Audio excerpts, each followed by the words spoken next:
The envelope felt too heavy for its size, as though it carried the weight of everything about to unravel. Inside were hotel receipts, grainy photos, and a note with nothing but an address and time scribbled across it. Hilton, room 805, tonight. Her name was on the reservation. The other name wasn't mine. I stared at the proof longer than I realized.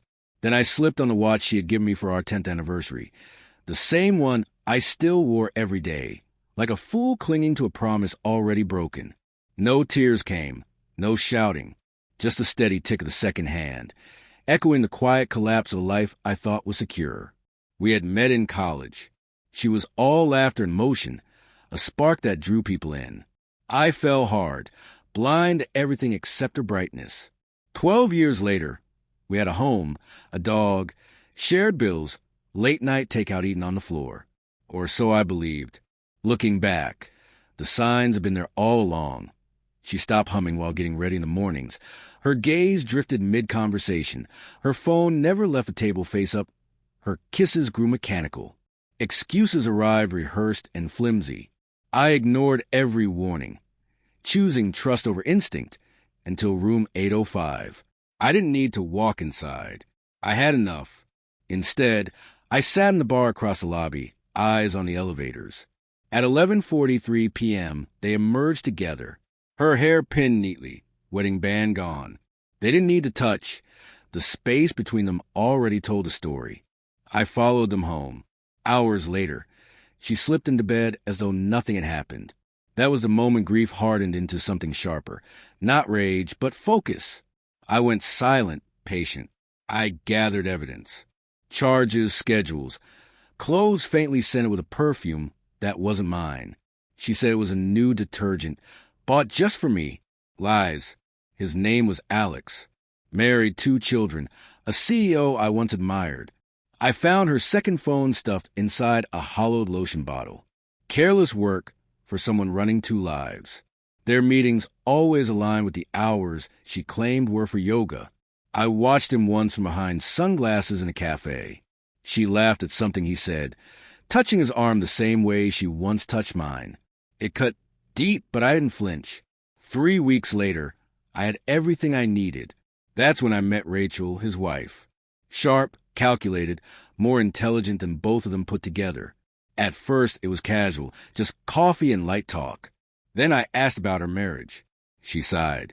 Exhausting. Empty. I asked if she wanted the truth. She didn't hesitate. Let's destroy them.